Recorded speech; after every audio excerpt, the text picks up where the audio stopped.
Welcome back to another episode of Can Blue, a hockey podcast covering the Rangers and the Montreal Canadiens. We're in the last 2 weeks of the season here. Brendan, my co-host Brendan over here, just checked the schedule. Looks like the last game is April 14th, and we're Or at recording least for the Habs, yeah. for the Habs. So it's probably very similar for many. But expect that. That's a Tuesday, so sometime that week they'll probably stop. Usually they do a couple-day break and then try to kick off the playoffs strong on like a Friday or Saturday. So let's see. Potentially. And yeah, it's just so soon. It just feels so soon, and I mean, it was a dense schedule throughout the whole year, which is It was a lot of games.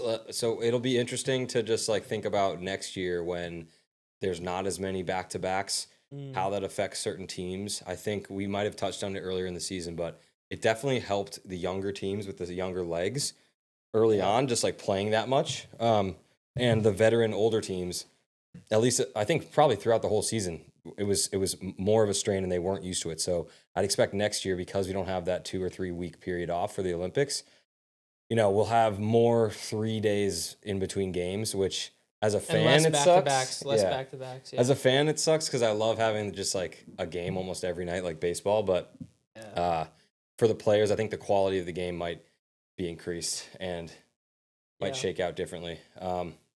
That said, I mean, I think what we should do is the next week or two, once the standings are finalized, really have like a year-end review, because there are some teams right now that are going to make the playoffs that I just had no confidence in making the playoffs. Like Bruins didn't really think about it. Penguins, Columbus didn't really think that would be the case.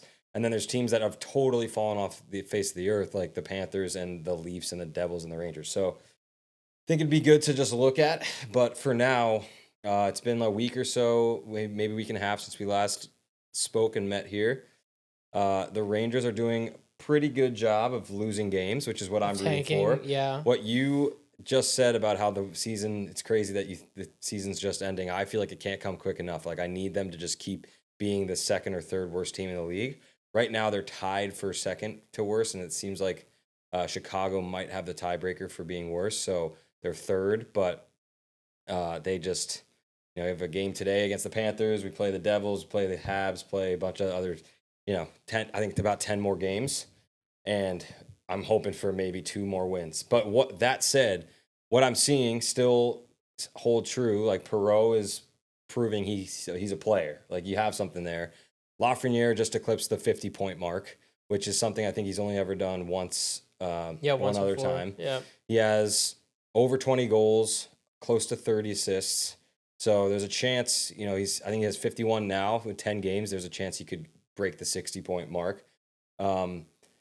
It's a resurgence for sure, but it's such a streaky player that you can't really say if it's a good or bad year. I kind of would have expected him at this point to like kind of be up closer to the 70-point mark if he was going to be taking a step each year.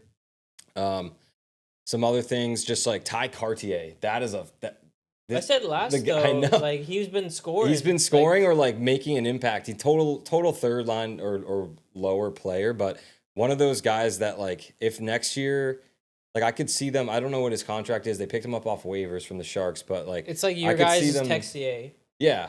I mean, I don't Texier though. You guys put him like right up on the first line for a little bit, right? I don't see that happening with Cartier, but I think it could. He's a young play driver, so like it could be sort of like the type of person where it's like it wasn't working out where he was previously, and then on a new team such as the Habs or Rangers, they're big markets, so like you get a good resurgence out of him. Yeah, and there's just like you're getting that young, kind of fun play style that you haven't had in a while. The last game against the Blackhawks, we ended up winning. It was like a 6-1 final. You have Adam Sikora, he was a 3rd-round pick, I believe, a couple years ago, but I think Brendan and I are in the same boat. We like him. He's small, but he like makes up for it with heart and effort and determination, all this stuff. He's been in the AHL for a while. Came up, had his first goal of his NHL career. We had Drew Fortescue up. We have the guys like Yaroslav Shemlash. I think I said that name right. It's hard to. It's like a Slovakian. Yeah, name. you got a lot of new guys. We have I mean, I think Laba might be out, but like you have this kind of core of young guys that have played a year or two in the AHL together, and now they're up, and you're seeing like maybe what you could have in your middle to bottom six, and it's fun. The jury is still out as far as like you still need an elite scorer, and like your top prospect right now, Liam Greentree, that you got in the Panarin trade. From what I've heard about like scouts talking about him, like there's a chance that that's what he could be, but he's not like this elite center that you're going to get. He's a winger that is skilled, but maybe doesn't. He's not the most competitive, gritty type of forward that like an all-star superstar is. Like you think about anyone in like the top six that just like grinds and scores and does all those things. He kind of has more of the finesse side to him. I think there's an edge there, but it's not as like strong or edgy as some other players. So that's just like what you might be getting to see next year. He's definitely going to be in training camp, and then we'll see how it shakes out if he makes the team and what the draft picks do and everything like that. So there's some fun to be had there. I think the big fun suck of the team is still just JT Miller being on it, and it sucks that I've soured this much on it, but I just don't. Every soundbite he gives just sounds like a whiny excuse or something, and I'm just kind of over it. He's a player of his former self. Like he's just completely different. Like since his 100-point season in Vancouver, there's still a chance he comes back next year and is 70 to 80 points. But what is he now? 40? Probably 40 to 50. I just had it up. I mean, that's a pretty big drop off. He's at 45. Okay. Yeah. But he's been hurt half the year. He's been playing hurt most of the year. His goal this year was to go to the Olympics, which he did, and they won gold. So, like, the problem is, like, that's all you need for the year. Every week it's going to be this type of conversation. I would rather keep Trocheck and get rid of Miller, but I think they're going to do the opposite. They've already made it clear that, like, they're looking to shop him. And it just sucks. But at the same time, it's like, all right, what are you going to get for Trocheck? What are you going to get for Schneider? Those are the two big guys I could see them moving on from.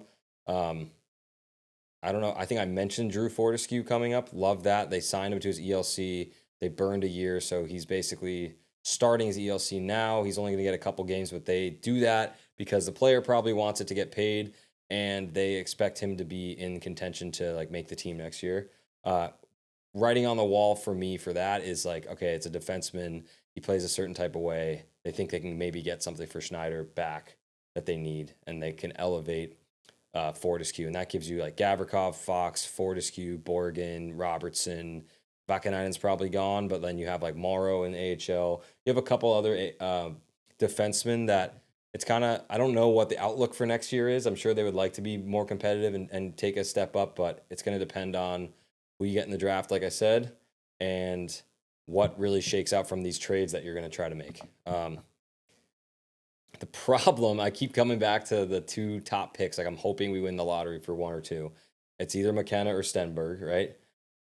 I mean, the likelihood that Vancouver is going to win number one is really high. I mean, they are going to finish last. They have like 50 points. Yeah, they're 17 points back from anyone else. Yeah.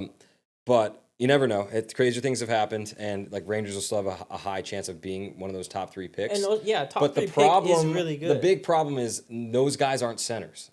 Stenberg and McKenna are wingers. It's okay.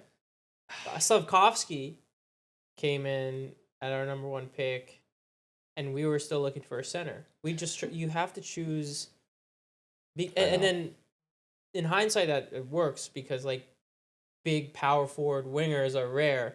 But if we went for center, we would have picked right. That's true. So don't necessarily go for the actual role. I think it's a no. I think it's pretty much a no-brainer as far as those two going. So if the Rangers have one of those picks, it'll go to one of them. I don't see them going off the board there, but it just sucks because like it feels like we always have a winger and we just don't have the Zibanejad had a big resurgent year. He's wants to stay. He's best player on our team this year, like all around. Yeah. And then Trocheck leaves, so then Miller is your second center, which is fine if he's back to closer to form, but if he's not and he's a whiny baby the whole time, like that sucks. You're SOL. And then third line, you'll have Laba, which I thought was a good showing for him this year. He played well, but it's just like that doesn't make me think that okay, all of a sudden you're a playoff team. Like you're not. No. You're basically all you are next year if that happens is a Trocheck-less, Panarin-less Ranger team with. I mean, would your expectations prospect. next year be if you make the adjustments, whatever that is, like you're gonna make the playoffs, or you're gonna push for the playoffs? It's hard for me to say that. Yeah, right? I think it would be very difficult. I mean, it's always like the Shesterkin Fox factor, but if you're getting rid of like one of your top centers, you've already gotten rid of your best winger.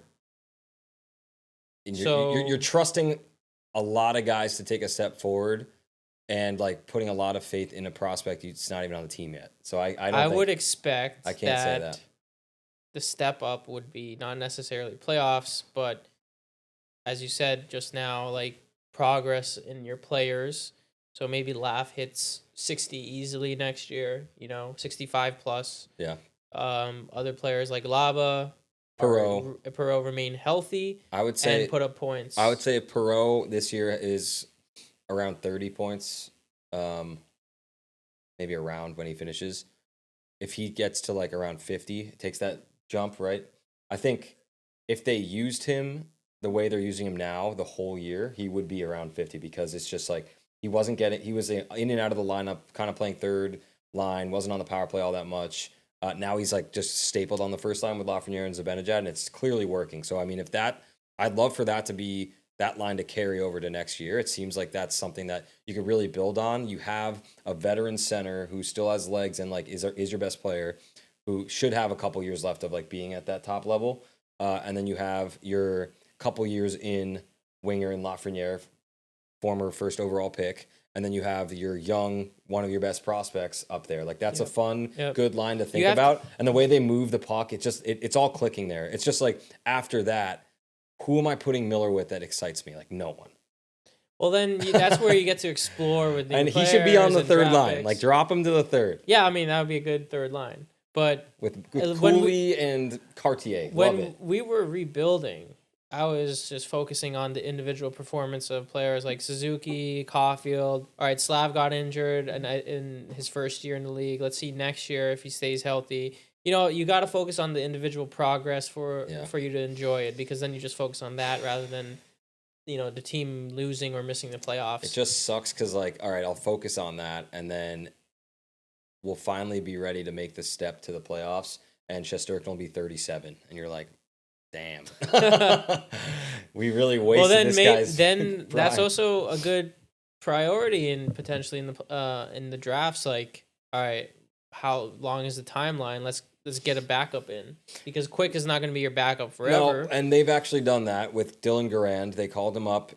Quick is either hurt or just like they're giving him a break. Right. He played against the Blackhawks with the win, and he played earlier I think he might have played against the Senators. He's had good showings. I think right now the expectation from him is like he'll be a pretty solid backup, but he's still young enough. I think he's 20 or maybe. No, it's a good timing. I think honestly, it's develop like him. You never know if guys make the jump all the time. I think the Rangers have had really a lot of luck and skill picking and developing goalies. You think about it, so that's good. It's something I'm not as worried about until I'm worried about it. Like right. Shesterkin's still here. Garand is a viable backup. I think Quick, this is probably his last year, I would think. I don't know if he'd want to stay on the rebuilding team. I know he loves it here, but he could just retire. You don't have to worry about it until you're Edmonton. Yeah. So what's funny is Toronto, like they finally have like above average goaltending, and they're just like the worst team. One of the worst teams in the league. Yeah. Like Stolars and Wall are solid. Honestly, just focus on the scoring like us, because the goaltending will come given other moves. So God, it was so much more fun like 2 years ago when I was like, dude, they're going to... Every year I'm like, they have to make the cup. They're winning. When we first started the pod, you were expecting that. You were like, it's going to be great. Now I'm going to be like... We're going to make deep runs. I'm going to be like... And I was like, let's just see how things go. It's going to be a couple years. So... It's not great. A lottery pick changes a lot. It does, for sure. As far as just like expectation, but it's... going back to what I want them to lose and for it to be fun and see progress from guys, it's happening. We'll see though. Like you never know. You can't fall into the trap of, okay, this team started to be fun. Next year is going to be the same thing because like they're eliminated at this point. So they're playing like free. There's no stakes. They're just like, let's try to pad our stats and like get ready for the off season. But when there's stakes again next year and like how they handle the crumble off under season, pressure? Yeah. I mean, I'm not gonna say they're gonna crumble, but I just think like, Can they take the pressure? can they take it? You have to go in with, as a fan, like kind of blank slate, like prove it to me again, because I'm not gonna just blindly trust that you guys aren't gonna quit or like suck. That's because that's what happened the last 2 years. They gotta prove it for us to see it. Yeah, It's as simple as that. And this is blindly ignoring the fact that like, or the possibility that guys could just ask out.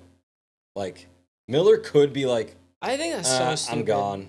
This is not what I signed up for. My season sucked. Like trade me. Fox could do that. There's the whole thing with Fox. Yeah, well, Fox has a habit of doing that. Dude, it's not a habit. He did it once. Yeah, but that's a pretty big thing to get drafted by one team and say, you know what, I'm not playing for that team. I actually don't.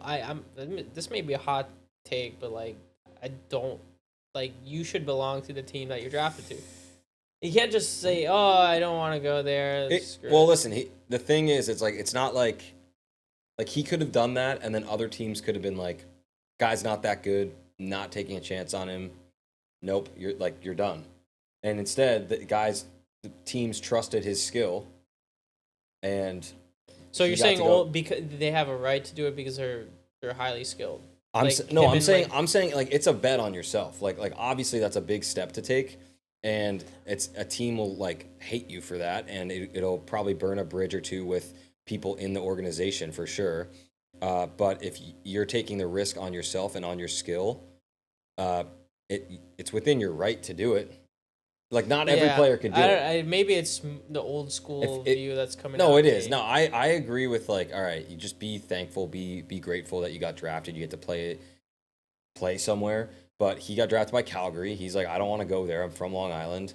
Get me on the East Coast. And then when he got to Carolina, he was like, no, get me to the Rangers. So maybe the teams need to do a better job scoping out players that actually want to play for them too. So that said, I feel like before you're drafted, you kind of just like, just get me into the league. Right. And so maybe they'd be like, he was a third round pick, right? Fox.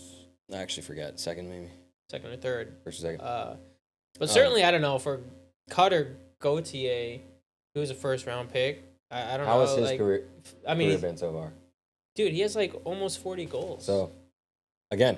Yeah. So, I mean, like I respect it. He's backing it up, you know? He's like, if you do that and you suck and then you're out of the league in a year, it's kind of like, why did you do that? Like, what I've heard from just listening and reading just from scouts and from different players, like, I think it is true in life as well. Like, the first team that gives you a shot, you're always going to have more leeway with, and like the first coach and the first GM, because it's like they picked you, and if you're not doing so well, it makes them look bad, so they're going to keep giving you opportunity to prove that they made the right choice. Whereas if you are on a team and you ask out, you go get traded, like that team, you're new to them, and it's kind of just like, well, I didn't like scout you and make this decision. It was just like a trade that happened. So right. I think you get more leeway with the team that you're traded with or that you're drafted by. But it's very, it depends. It's player to player and whatever. Fox shouldn't be that controversial. Like for Calgary, Calgary boos them whenever they play. I think that's funny. No, it's good. But it's history at this point. But yeah, Calgary probably doesn't surprise me that Calgary still boos him. But also, to want out on a team is different. While you've been everyone on the has team. wanted out. Yeah, that's true. That's happened a lot more often. Yeah. I don't know. That's why you got to start with the culture. It has to start with the team and business culture. I mean, we just kind of got lucky with that, honestly, because, technically we've been trying to change the culture for over like a decade now, because the whole Bergevin era was sort of that mentality, like, we're going to fix our team and we're gonna fix the I think management. Marty helps with that a lot, right? Yeah. Yeah. So the coming of Hughes, Marty, big veterans leaving like Price and Weber, Yeah. it just felt like the right time. We had two young guys, Suzuki and Caulfield, to rebuild around, and they were young enough to be like, yeah, let's go for it. Yeah. They weren't like, I guess, JT or Mika, where like they've been deep in the league for so long, and they're like, and yeah, so it was just kind of serendipity of luck, I think, for us, and of course, better draft picks, better draft picking. Our scouting department got cut from the Bergevin era, and all of a sudden we're drafting well now. So Yeah. like you got to make those And moves. developing. It's Developing. both. Yeah, player development Rangers has have certainly always been better. been bad, it seems like. No, yeah, there has been a shift. There's a in player couple development. wins, but yeah, I mean, yeah. All right, I mean, kind of covered the week or so for the Rangers. A lot of losses, which is good. A lot of points being scored by players you keep an eye on, which is good. That last game against the Blackhawks was our latest win, and it was like just a trouncing. Soderblom like couldn't keep the puck out of the net. They scored one early, and then it was 6-1 like the rest of the way. And the Rangers looked like they were moving the puck well, and like they had that jump, probably because of all the youngins in the lineup, which is like fun to see. So that's really a week for the Rangers. I know there's more fun things I think to talk about on the Habs side. Yeah, I mean, well, we're I last time I made predictions on sort of win-loss. I think back when we spoke, I was like 2-2, like basically. But we went 4-0. Oh yeah. Surprisingly. There's not much to complain because first of all, the goaltending has been outstanding. Dobish and Fowler. Dobish has been shutting down. He made 3 starts this week, 3 wins. Fowler started 1 against Nashville. Pretty good game, although he wasn't challenged much. And it could have been a shutout, but weird bounce kind of. The board bounces, the classic board bounces that just kind of brings the puck up in front, and Fowler didn't know where it was. Regardless, 4 wins against teams that are pushing for a playoff spot, including the Islanders. We beat them 7-3. Caulfield got a hat trick there. Huge. The top line got 13 points combined in that game. So we got the top line playing, and then against Nashville last night, Saturday night, the second line pretty much scored. We got Newhook scoring, Demidov scoring, Kapanen scoring.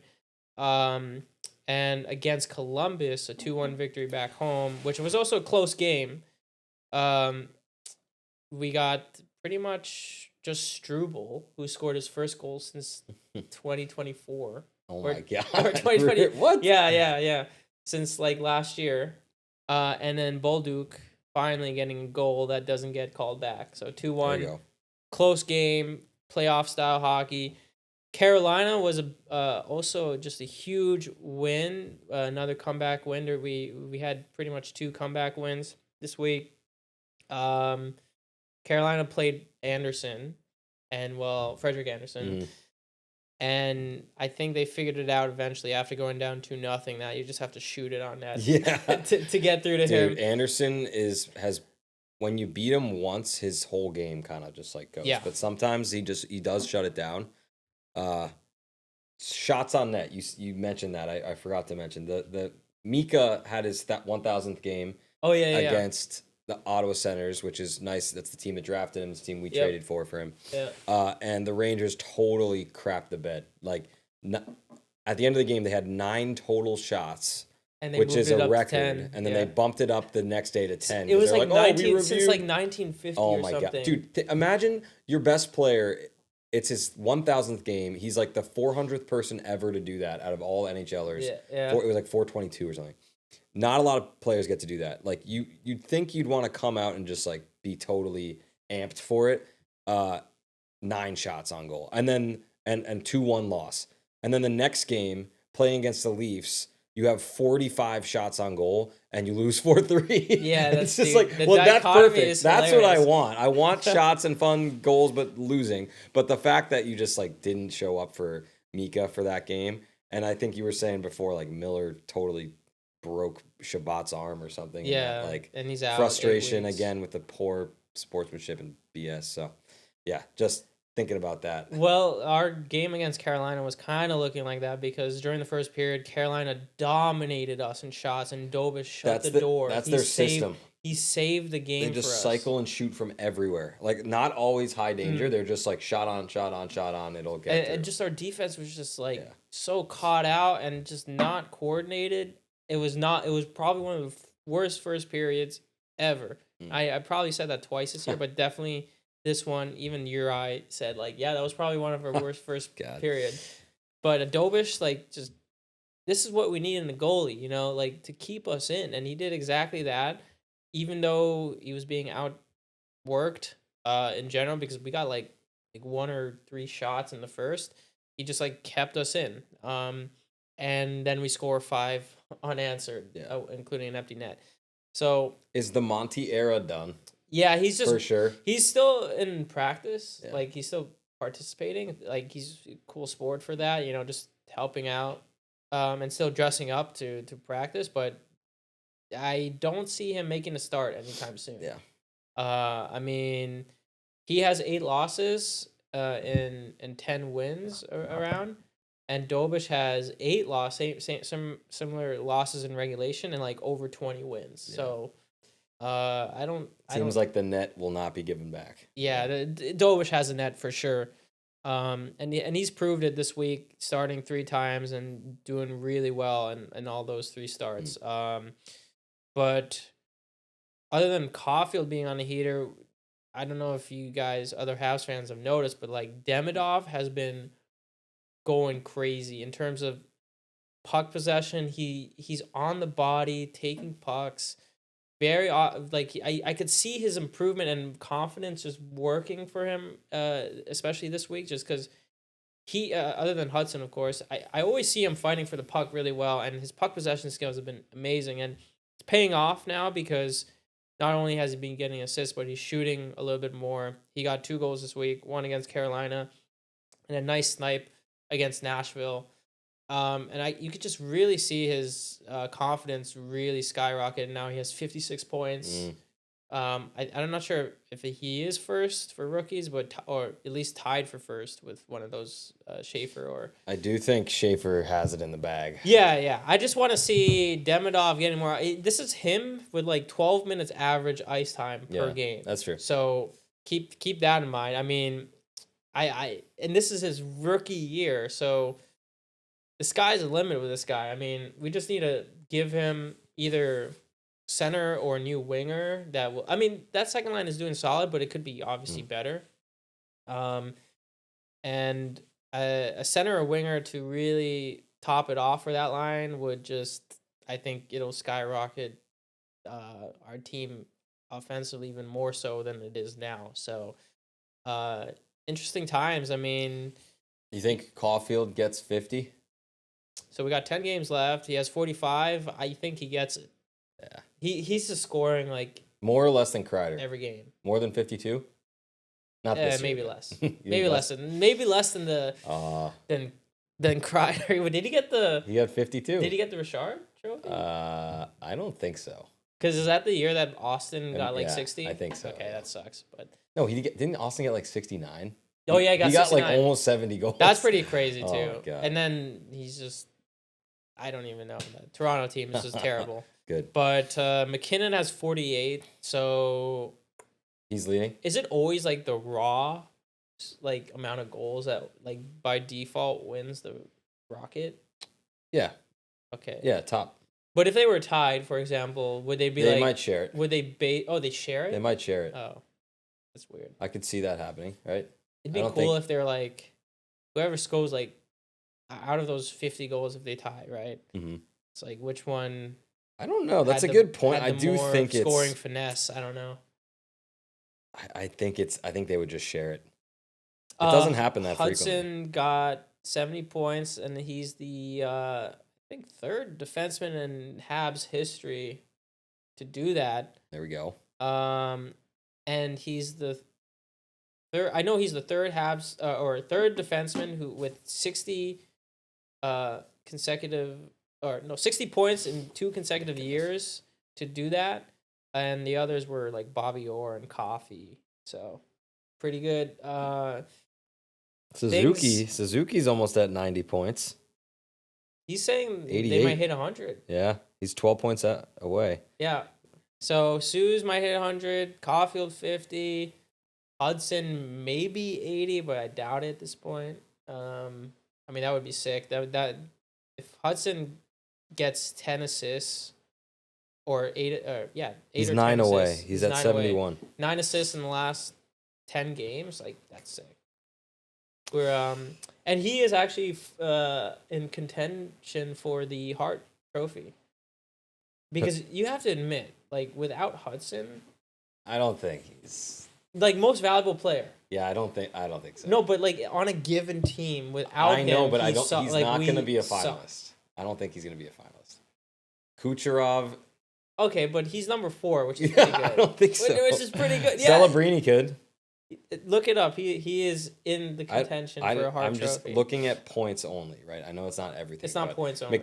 I know. I'm saying looking at points only. McDavid, Kucherov, McKinnon, Celebrini, like they all. Celebrini's at 98 right now. Draisaitl's at 97. But like those first 3 all Keep over in mind, 100. Price won a Hart Trophy. I know, but like who? The narratives of the season, like who is really driving that? Like I think Schaefer might have a better shot at it than Hudson. A Hart Trophy? No. Than Hudson? Yeah. Dude, I don't know. I think you take Hudson away, they're worse. Well, you could have said that for Hudson last year because I think I would have. That Hudson has a chance for the Hart Trophy last year. I think he had a bigger effect last year than this year. Am I wrong? Well, because it's like so par for the course now. Like it's like no, I think they relied on him more, and I think Schaefer has a bigger impact on the Isles right now than Hudson does on the. That's not true because if he sure? was gone, yeah, that's not true. Dude, they got Schaefer. It's his rookie year, and all of a sudden they're in the playoffs. It's the same story. No, Hudson. It's the same story. I don't know. It's the same story. I don't know. I don't know. That's what those are my thoughts. Yeah, I don't know about that. I'm pretty high on Schaefer. I'm not denying Schaefer has a huge impact for the Islanders, for sure. I just think, like, who else do you even think of on that team?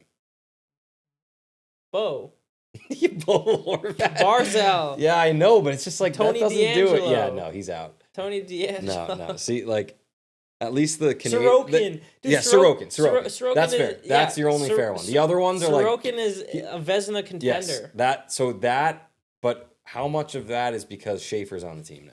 Okay, well, I'm just saying goalies have a huge impact. They do. He has the most shutouts, I think, in the whole league. No, I agree. Having Sorokin play this way and then having Schaefer... You can see why I always draft him. Because I'm like, yeah, Sorokin. That's it. I know, but this is the first year he's actually like really proved it. He usually gets a lot of shutouts, though. I mean, they got other guys, right? I don't think so. They have Heineman. Heineman, yes. Yeah, he has like 22 goals or something. That's pretty good. Yeah, and there was a little shot at us, like saying, you don't trade a player like Heineman. I'm like, well, you got Dobson. He has like 15 goals. Yeah. So like, I know. Anyway, the D is playing well. They kind of buckled it down a bit. I mean, it's good that Struble is playing well. He's going to be a great trade chip in the in the offseason. Yeah. No, I'm kidding. I mean, I would love to see him stay, but in reality, we want to make a run for the cup in the next couple years, 2-3 years. We need to lock down like a big defensive defenseman. You know, so you still think that's your biggest hole right now? Yeah, I think so. I mean, the goalie hole is kind of closing. There's signs that it's closing. Yeah, that's good. You know, we're Dobish is starting, and Fowler is also getting exposure and getting better. So, and then obviously you get the 2C kind of wonder, but I mean, if you have good wingers like Demidov and Jarkovsky in the future coming in, and Michael Hage, who's a center, who's coming off a great season in the NCAA, they're gonna just come in, and that's why I guessed at the very least, like these trade pieces, although they could get a good return, Like, let's just wait a bit because the ceiling for them is decently high enough to say they could be a major contributor to the team and kind of close our rebuild off. So, but I think our biggest need is definitely that defensive defenseman because although Goulet has definitely improved since coming off an injury, I that's the biggest thing we're missing. And maybe Ryan Bacher will be that right-handed defenseman, but we don't know yet because he gets injured a lot and he hasn't played a single game in the NHL. Yeah, that's so tough. we'll see. But to get a shutdown guy like Parayko or like a Theodore type would definitely be huge for us, and it'll just increase our confidence to make a deep run. Just to have a couple guys that are just big bodies and decently skilled, So, because I think that's where one weakness right now is like we're gonna get out-muscled in the playoffs. We have the endurance and have like the skill to. It's like a much different dodge game, hits. though. Yeah. It's just like last year in Washington, like although it was close, a couple games were close.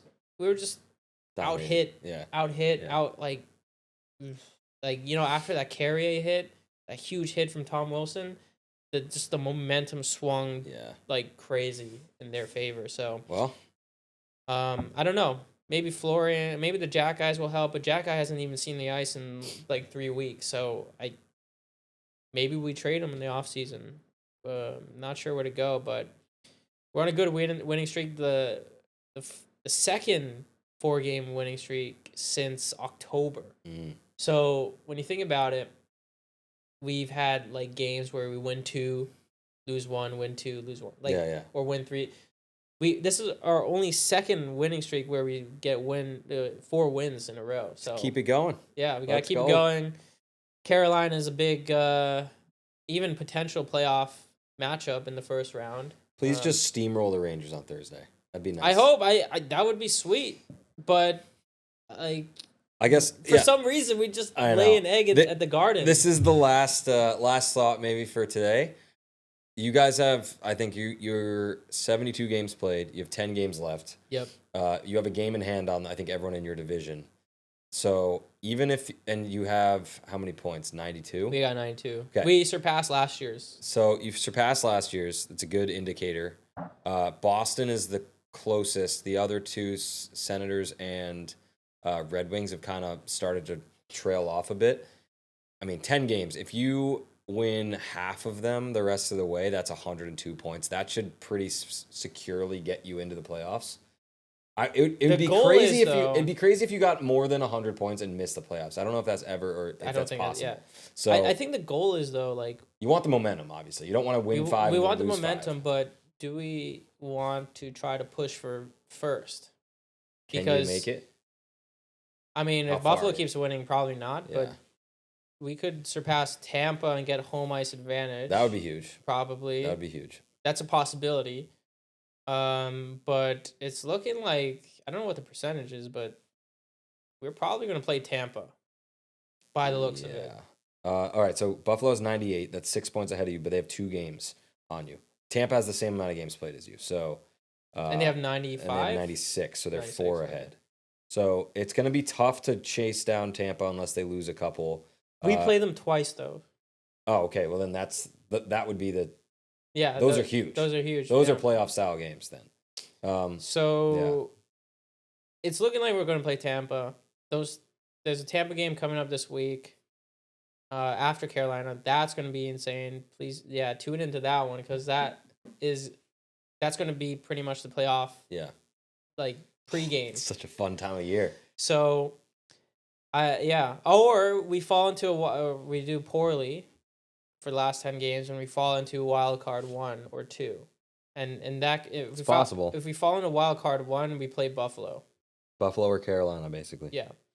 So I mean, I do like my odds against Buffalo. Now I know last week I said no, but it's kind of switched up. I think Tampa's just like, it's Tampa.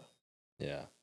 They have so much good experience. They're actual winners in the Cup final. So, like, yeah, it's kind of hard to beat experience. And Buffalo is really green. I mean, they're going to be great too.